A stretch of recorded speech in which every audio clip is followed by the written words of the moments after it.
Sam Darley here, and now, last but not least, I'm going to break down the New York Jets draft needs.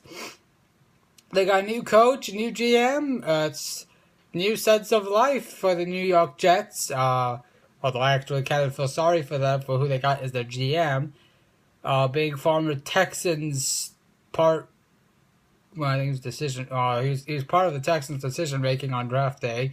The Texans' history of drafts not that great, and Mike McCagnon traded for Ryan Fitzpatrick, gave the Houston Texans a 6th-round pick.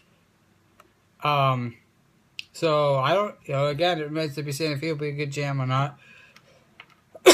Excuse me. Todd Bowles is their new coach. He's going to be really good for them, I think. I think he'll bring a good defense. He needs to solve a lot of problems on that offense. The offensive line was pretty good last year.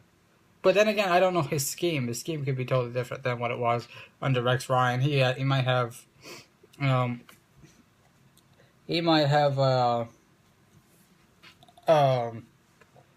again, I don't know what his scheme is, so it could be different. It may not be. And when you change schemes, offensive schemes, you generally want to bring in different offensive linemen because some offensive linemen are system players. Like with his own blocking scheme, you could have like a Dwayne Brown. Oh, sorry, not Dwayne Brown. I'm going to use the Houston Texans again as an example. You got Derek Newton, who struggled in his own blocking scheme, probably because he's a power type guy.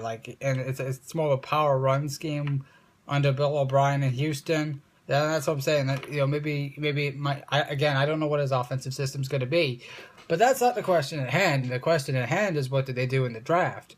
They got Cromartie and Rivas back, but those guys are getting up in age, and they got paid a lot of money. They need to find their quarterback. I don't know if it's going to be Marcus Mariota. I know for the Philadelphia Eagles' sake, it has to not be Marcus Mariota, but they could take Marcus with their 6th pick of the draft. Excuse me. Chris Ivory's a good running back. I think he could be an every down starter in the NFL. Wide receiver, they got Brandon Marshall. That's an interesting trade for them. I don't understand. I do not understand the Chicago Bears thinking behind that. Maybe he was a locker room problem in Chicago.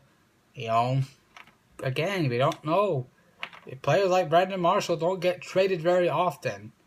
A lot of big names got moved this offseason, so it's really, for this offseason, it was kind of like, a lot of big names have been on the move, so it's kind of not surprising, but it's still kind of surprising when you see a big name like Marshall being traded from one team to another.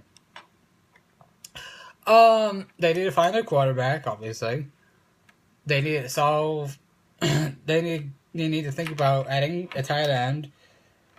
Excuse me, a good pass catching tight end. Offensive line is a need because again I don't know what they're gonna run offensively. Defensive side of the ball. I just think they need healthy cornerbacks. Their defense was pretty good last year under Rex Ryan, but it was mainly their front seven because they didn't have any corners because they weren't deep. They didn't have any depth back there. So it's mainly secondary cornerback safety help. The Jets really could they be a decent team this year? Yeah, but they'll be like the 3rd best team. They'll probably go 6-10 or 7-9. First year head coach, probably a rookie quarterback. Excuse me. Unless Geno pulls a miracle like he did at the end of last year where he threw a perfect game. That was unbelievable. I think Jet fans would like to see that Geno every single week. Geno is a tease.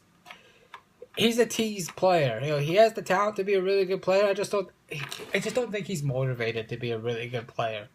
But their draft needs really stem offensively.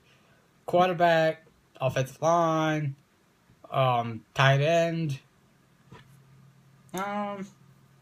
Maybe a running back. Well, no, I don't think they'll take running back. I thought they might keep Ivory. I think they might. I think they really like him. I know. I thought he had good. He has some good potential. Um, it doesn't rule out the possibility they might take one in the draft, anyways. Excuse me. The Jets don't. The Jets need to find depth. Their franchise quarterback. Like I said, I think Bowles is going to be a hell of a coach. Could turn them around to be an 8-8, 9-7 team. That would be pretty interesting. That would be. I think that would be a bit overachieving.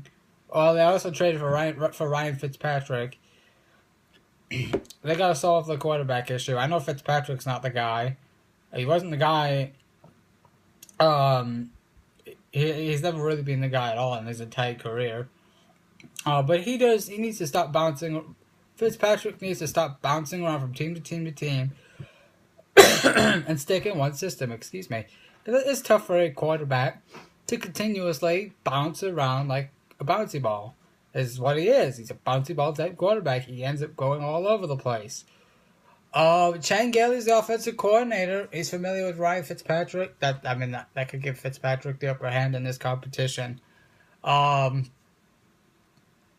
yeah, quarterback with the Jets. Quarterback. Really you could say that with a lot of teams in the NFL.